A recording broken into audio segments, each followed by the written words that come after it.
Welcome to the Sports Spectrum Podcast, where faith and sports collide.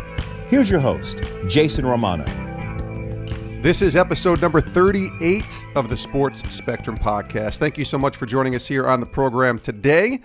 As always, you can download the podcast on iTunes, Apple Podcasts, Google Play, Stitcher, everywhere podcasts are found, and find us at sportsspectrum.com.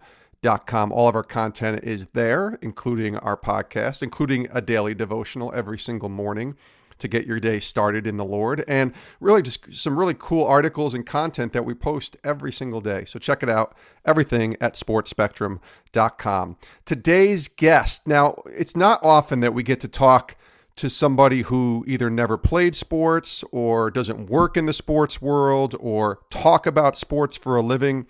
And for me, as a sports guy, I love music, and I love when I have the opportunity to talk to people in different sort of realms of the Christian industry, and Matthew West is one of those guys. I'm a big fan of Matthew West's music. I'm a big fan of what he stands for, and he sold a lot of records and had a lot of people listen to his music, you know, whether it's on K-Love or Spotify or anywhere you can listen to music, but even more, his heart to tell stories through the music that he makes. And he's also a gigantic sports fan. And when I found out I had the opportunity to interview him, I was saying yes. He has a new book out called Hello, My Name Is. He also has a new CD called All In that comes out September 22nd. And we're going to give you a chance at the end of this interview, so stay tuned to win both a copy of his book and a copy of the new CD that comes out September 22nd. So definitely stay tuned at the end of this interview for that. But without further ado, I want to bring you our conversation with recording artist and now author. He is Matthew West. Matthew, how you doing? Hey, I'm doing great. It's awesome to talk to you today. Appreciate you joining us here, Matt. And let's just start with it's NFL season, it's football season, college football and NFL underway. And, you know, in our preview issue in Sports Spectrum, we were just thankful enough from you and so many other musicians to share with us their Super Bowl picks. Now, you picked the Packers and the Patriots, not exactly going out on a limb here, but with New England winning it all. But I want to just talk about your reasoning behind Green Bay and New England. Well, I had just when you reached out and asked for my picks, I had just heard an interview, and they were talking about how I don't pay much attention to the Vegas odds, but right. I heard it off in the distance as I had the TV on in the background, and they were saying that even if Brady went down, that they were still favored or had better odds to win the Super Bowl, I think, than 99% of the teams in the NFL, even with their backup quarterback. And so I don't know. Maybe that influenced my decision. Like I said, I'm not much of a gambler, but I thought, man, how can they be that good that even if Brady goes down, Vegas thinks they're still a top bet to win? But so I wrestle with my picks. You know, I always want to err on the side of like devotion to my childhood teams, but then I've got to admit I've got some fair weather fan in me too. So I think I went with the safer pick this time. And now you've got me questioning those decisions, maybe, because now I feel like a coward. I should have picked my Bears. Hey, it's too late. Those are firmly printed in a magazine now. They're forever, my friend. But, you know, I will say, man, seeing Aaron Rodgers' mustache throughout the preseason definitely is telling me, man, if facial hair has anything to do with who makes it to the end, I mean, Aaron Rodgers is making a strong play right now for a Super Bowl contender with what I like to think is his tribute to the great Mike Ditka, who I grew up cheering for the Chicago Bears. So his mustache is epic. I mean, if we can only all grow a mustache like that, we would be much better off as human beings, right? It's not even No Shave November, and he's just like, he's world class in everything he does, football and facial hair. Absolutely. Now, here's a surprise pick that you made. I asked you for your MVP, And this might come from a lot of the same realm that you described to me about becoming a fair weather fan. You picked Kirk Cousins of the Washington I Redskins. did. Now, I'm guessing because Kirk is a believer and Kirk's a part of our ministry and comes to Yeah. our events. My guess is you just have a good relationship with Kirk and you wanted to throw some kudos his way. Is that fair? Well, I think here, yes, there's a little bit of that in there. I'm a fan of Kirk Cousins. First of all, I'm a fan of who he is off the field, Yes. and through a mutual friend, we had dinner together a few years ago after a show near where he lived, and this was at the time where he was, the faithful backup holding a clipboard, Yeah. and so to see all that he's accomplished since then, and to see how he somehow has mastered that 1 year franchise tag deal. I'm like, man, this guy is crushing it. So yeah, I just think he's got a shot. Now I don't know if he's got the receivers around him, but I just think he's a guy. I mean, every time I have a good show, I feel like walking off the stage after my concert and shouting what Kirk Cousins shouted. You like that? You like that?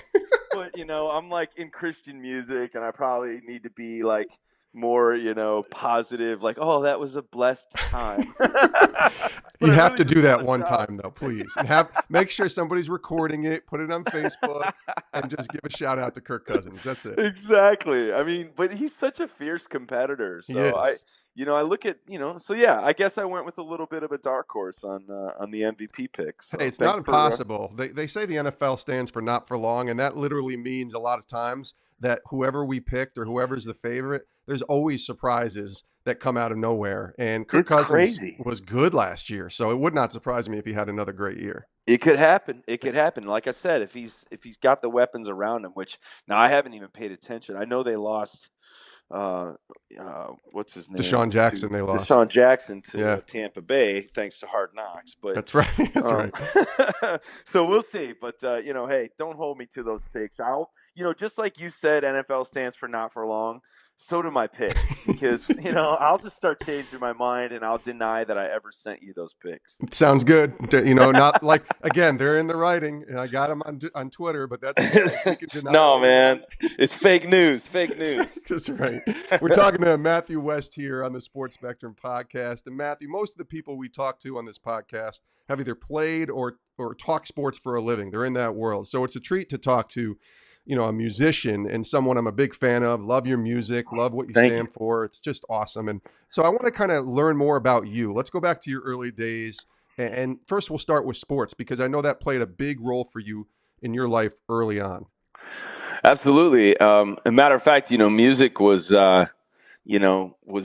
very had very little importance in my life as a kid. I would call it, maybe it was my side hustle a little bit. Yeah. Like I loved music, and I grew up. My dad's a preacher. I grew up in the Chicago suburbs.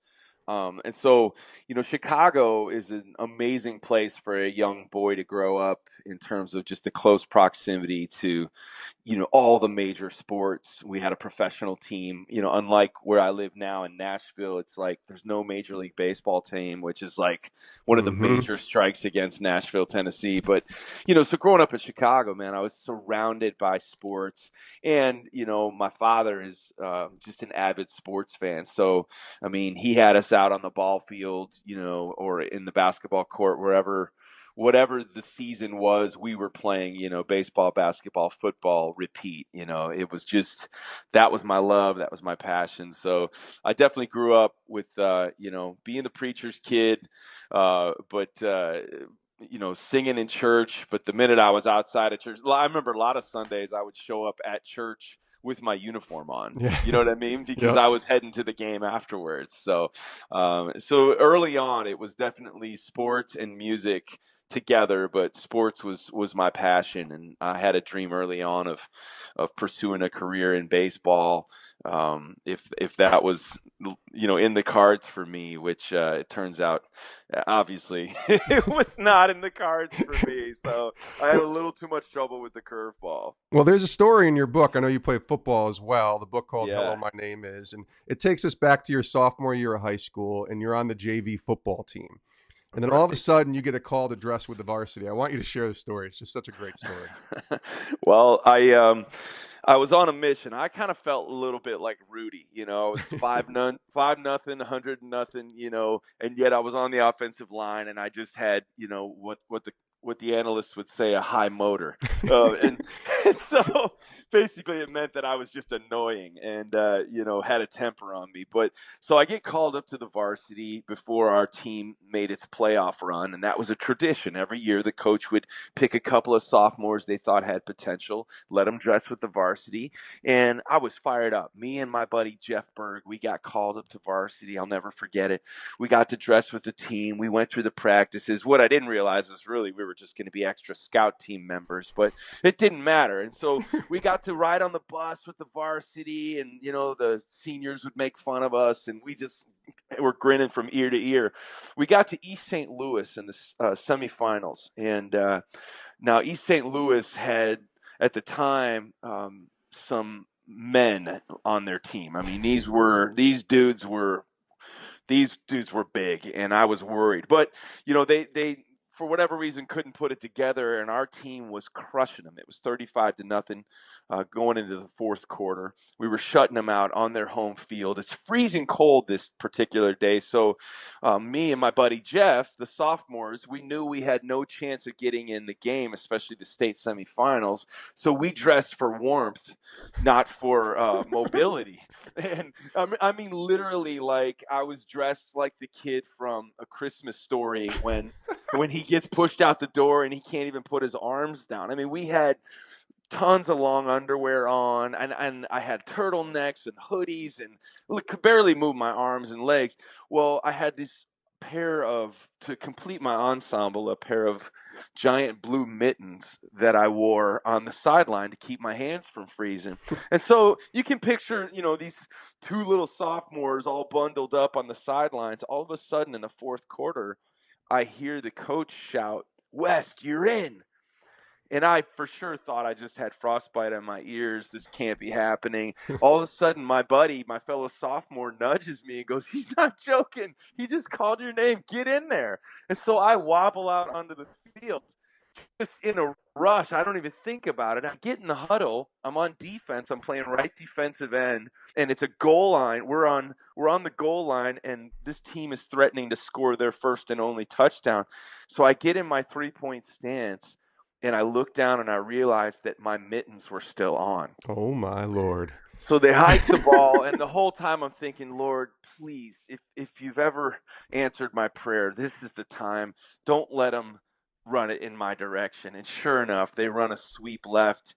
I'm the right defensive end. I shed my blocker like a stud, and then I lunge for the running back, and I grab a hold of his waist. But because I've got these stinking mittens on that were probably my mother's, I can't grip the running back. He slips out of my reach, scores a touchdown, and for the rest of the year, my name at school was Mittens. Now, there's a lot of great nicknames in sports. I don't know if Mittens is a good one, Matthew. I'm just saying. Oh, I'll tell you what, I hung my head in shame, and I took the brunt. I mean, I just, you know, what can you do when you walk out on the field and you're wearing bright blue mittens? I mean, you're gonna walk away with a name tag you never wanted to own. So that was not my proudest moment in sports, but on the contrary, one of the most humbling. Oh, I bet. Now we're talking to Matthew West here on the Sports Spectrum podcast, and that's such a great story, Matthew. Thank you for sharing that. It's really great. But Yeah, laugh at my pain. Oh, well, I laugh with you because I've been there. Let's put it that way.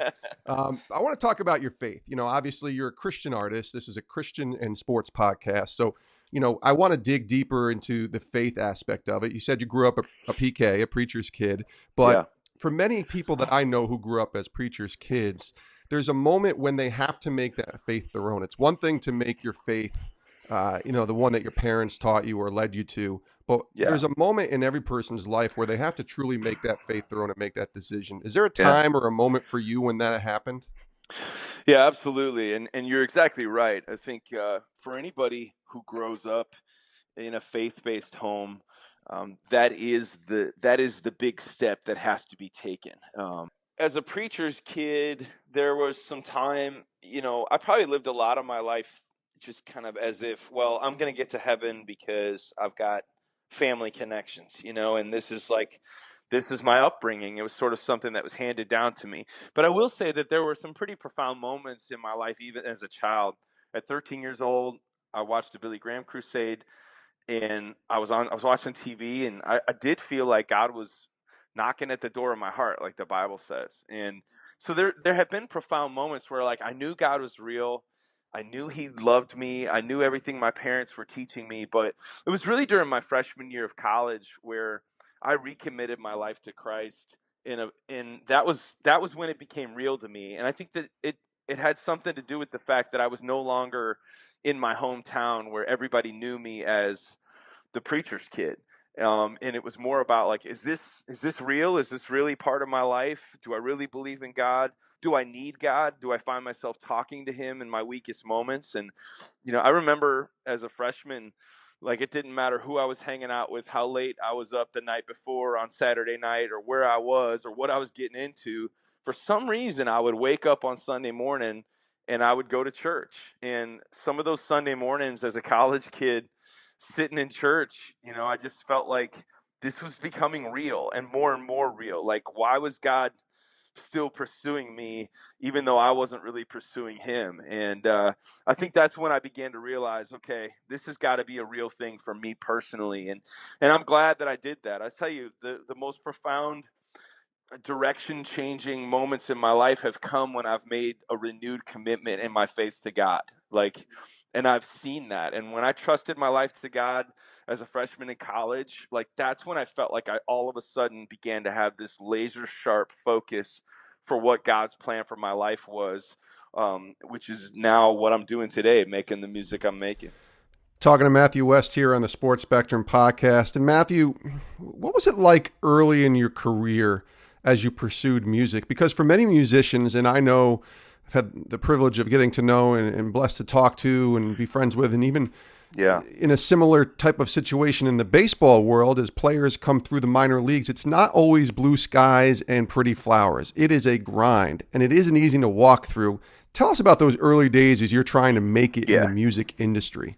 Yeah, I do feel like every time I talk and hang out with an athlete, I do see that there's like a lot of similarities in that.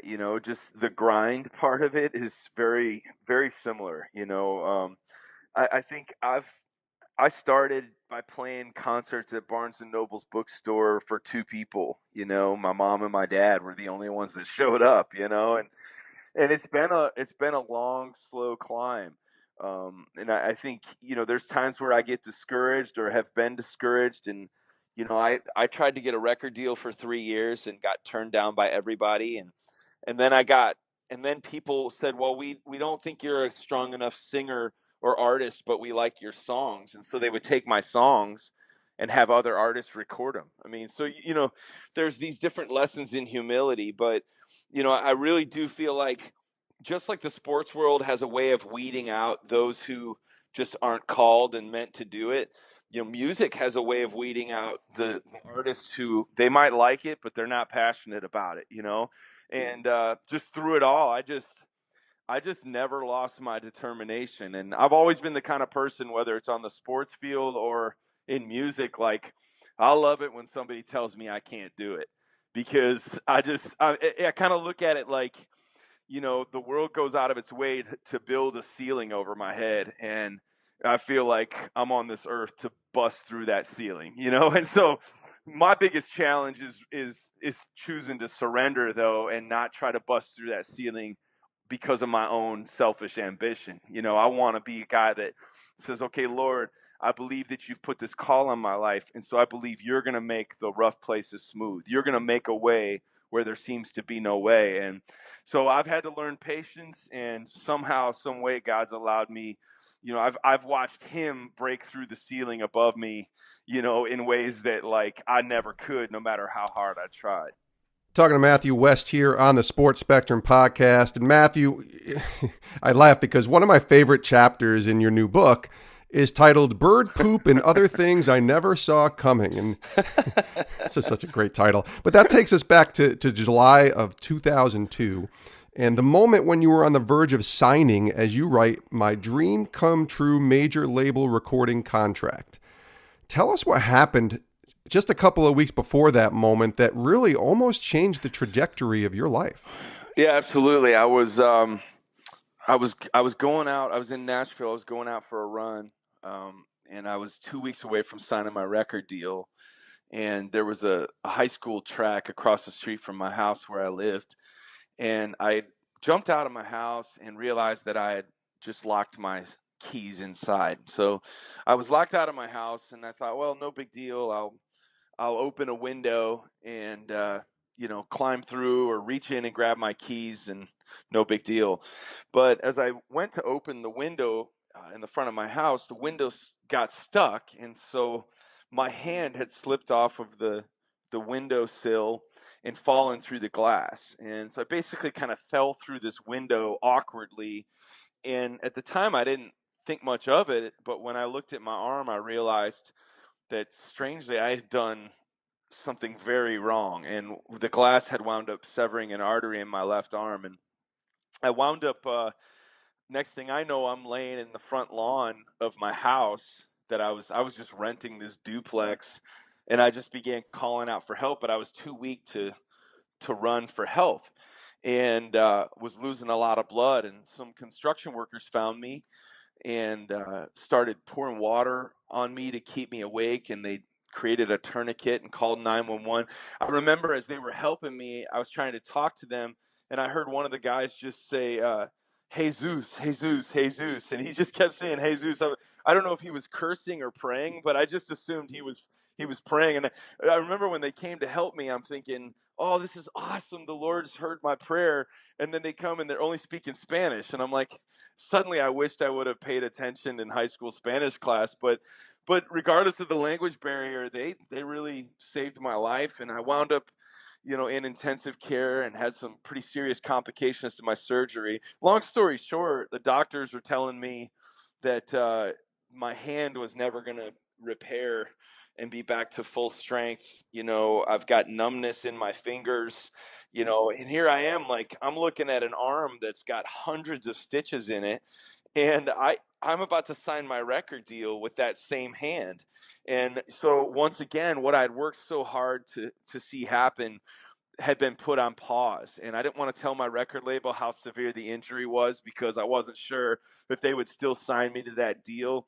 And so that was a scary season. I had to completely rehabilitate the use of my left hand and arm to see what kind of feeling and strength I would regain. And it wasn't until about a year later that I was able to finally pick up a guitar again. Ironically, when I signed my record deal, most of the songs for that first album were written by me playing with one hand on the piano because I couldn't pick up my guitar. So perhaps it was just another way of God kind of showing me that, nobody's going to break through that ceiling above me.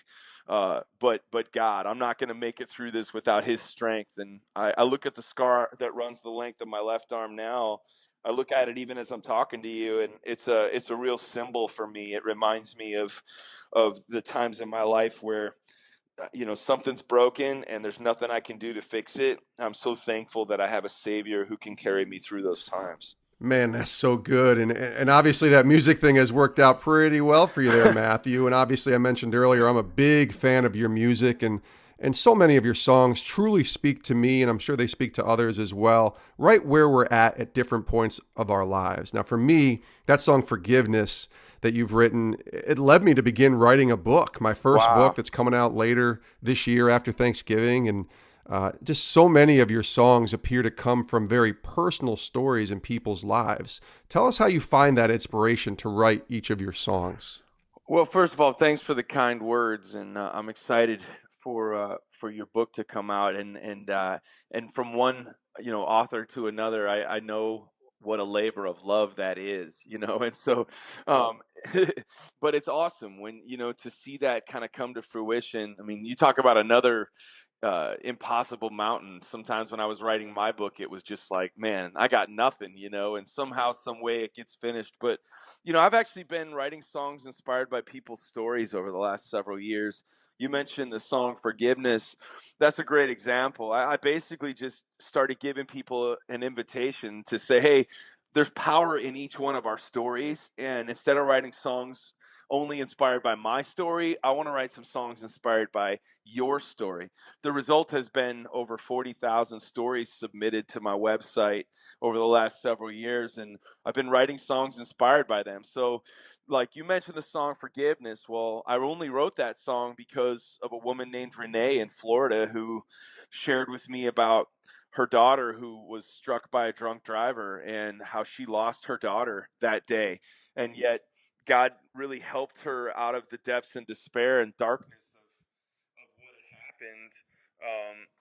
happened, in in a strange way, in a way that she thought she would never be able to recover. She actually wound up forgiving that guy who was serving a 22-year prison sentence, and she said it was God that was leading her to do this impossible thing, but to realize that she's been set free from that. And that's why the lyrics say, the prisoner that it really frees is you. Forgiveness. And long story short, the two of them now travel around the country. They've actually spoken in NFL locker rooms about not only drunk driving, but about the power of forgiveness. And so, so when you hear these real life stories, man, I get fired up. I'm inspired by that.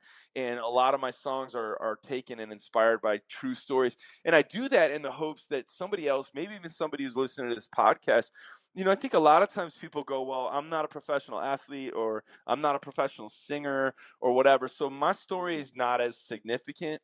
And even if we wouldn't say that, we might think that at times, like, what do I have to offer to this world? And it's like, man, all of the chapters of each one of our stories, it makes up who we are. And those stories, a story is no good if it's never read, if it's never told. If you keep that story to yourself, then it's not going to impact anybody. But I think our stories are being written so that they can then be shared and told and help somebody else to be encouraged. Well, that's exactly what happened to me, Matthew.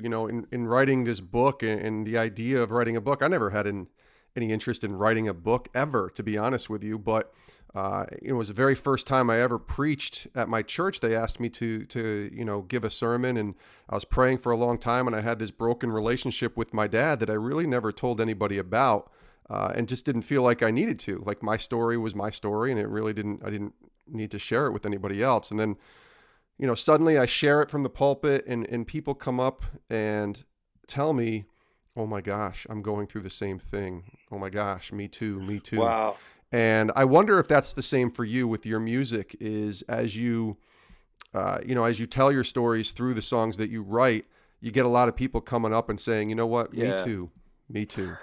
Yeah, I think that's a great point. I wonder too, like, what it sounds like to me is like when even though it was reluctant at first, like when you did share your story, you're sharing, ironically, you're sharing from a difficult part of your story, which I think a lot of times, in the day of Facebook and, in the day of, like, I feel like we all go about creating our own ESPN top 10. We're creating our own highlight reels. And so if we do tell our story, we're tempted to think that the parts of our story that could have value in the world are the most put together parts. And yet, like what you just shared so powerfully is like you actually shared the story from what I call like a broken chapter. Like we have, we not all of our stories have these perfectly put together chapters like our Facebook profiles might lead the world to believe. But when we share out of brokenness and when we share out of, like, I feel like a lot of times, I feel like God's looking at me saying, Matthew, you always give me your good stuff, and that's great. But I want you to give me the junk of your life and watch and be amazed how, God's in the junkyard business. I write a lot about brokenness, and I have a song out right now called Broken Things, which is really just, I'm always amazed by how God can take like what we might look at and go, that's the worst thing that ever happened to me in my life. And somehow he turns it into this strange sort of gift. And he says, this is now a way that I'm going to use you to let somebody else know they're not alone. And I love that. And I do see that when I share the stories of people's lives, or when I share more vulnerably from my own life, I feel like you can hear this echo of a refrain from people everywhere going, me too, me too, me too. And when you start to see that happening, what happens is you start to realize that one of the devil's go-to tricks in all of our lives is isolation. So he wants to make you believe two things. One, you're messed up, and two, you're the only one. Right? Because imagine the shadows that you want to hide behind when you think those two things are true.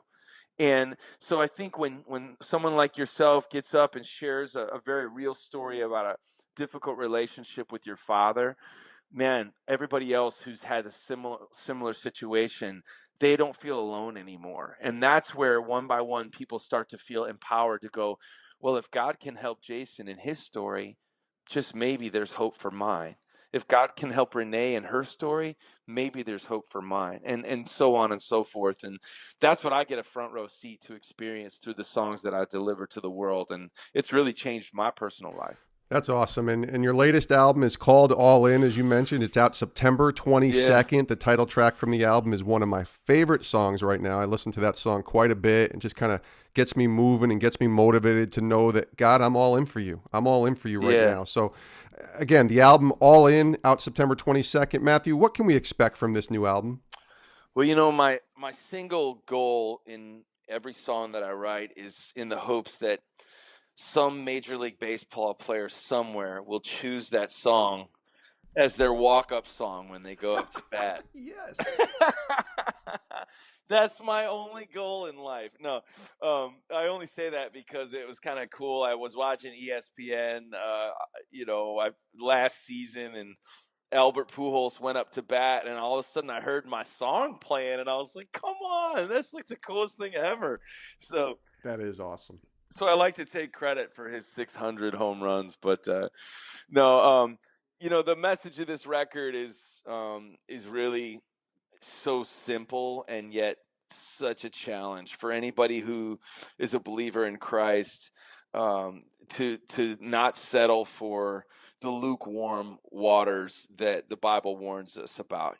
Be hot or cold, but not lukewarm. And I think a lot of times, your faith in God can become so second nature that it stops feeling like a first love. And I think that's something God showed me a long time ago. I basically grew up with a Bible in my hand, and yet sometimes I get lulled into forgetting the power that's in those pages. And so this album is kind of almost to kick myself in the butt, just to be like, man, what am I holding back for?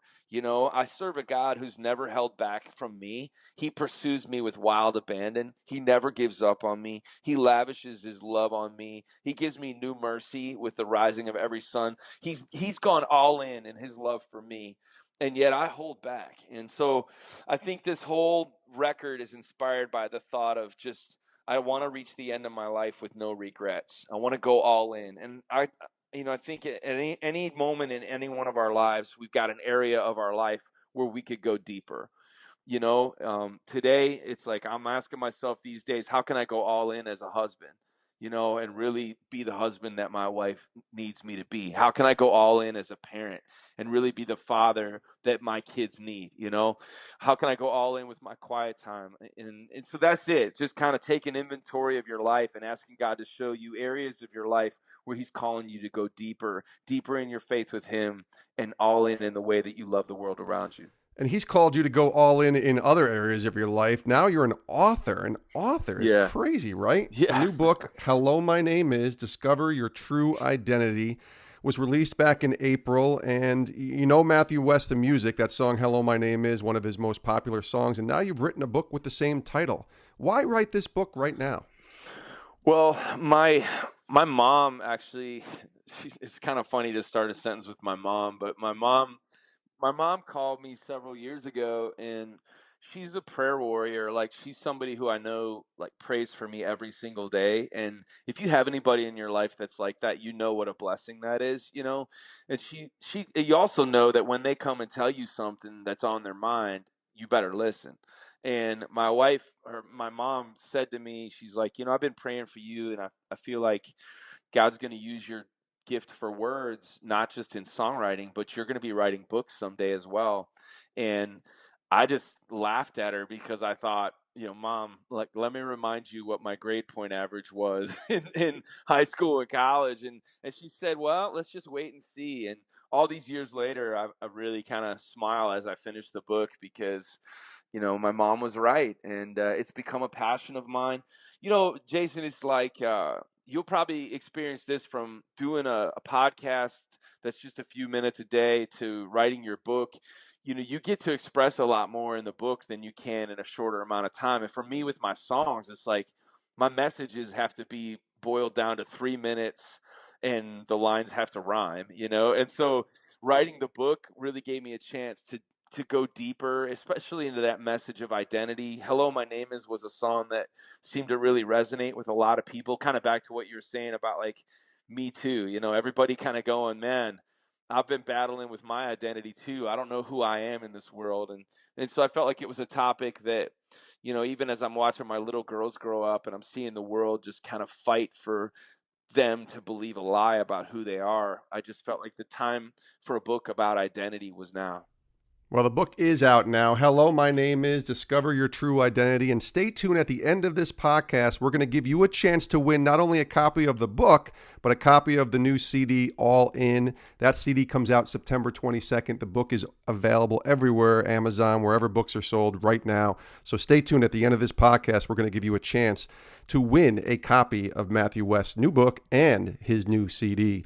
Now, Matthew, we're going to wrap it up, but I have just two more questions for you. And the first is a sports-related one. Now, God did an amazing miracle last year when the Cubs won the World Series in 2016. You're from Chicago, the area of Chicago, and a huge Cubs fan. So what's going to happen this year? Are they going to be able to repeat as champs? What's the deal? Can they make it back-to-back? I think they can. I think the Dodgers are going to be a fierce National League rival and competition. I mean, when they brought Yu Darvish in, I'm like, okay, the Dodgers they have a deep well of cash, and yeah. So I mean, sometimes I watch all these teams just stacking up, and I'm in the NBA too, and I'm like, man, it just doesn't seem fair. But the Cubs, man, I think they have a shot. I mean, they scared all the Chicago fans to death against the Cleveland Indians. I stood in my living room and I was like, why am I crying right now? Like, I was crying when they won, and I'm like, this is amazing.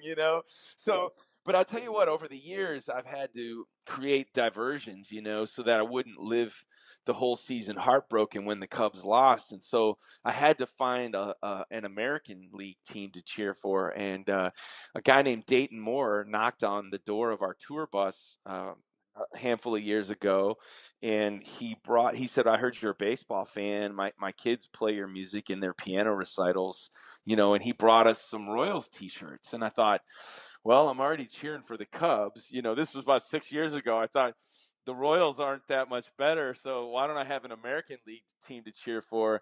And so all these years later, I sang the anthem at Kauffman, and just became friends with Dayton. Next thing I know, I'm watching a World Series game with Dayton at Kauffman Stadium. And, like, it's an embarrassment of riches now.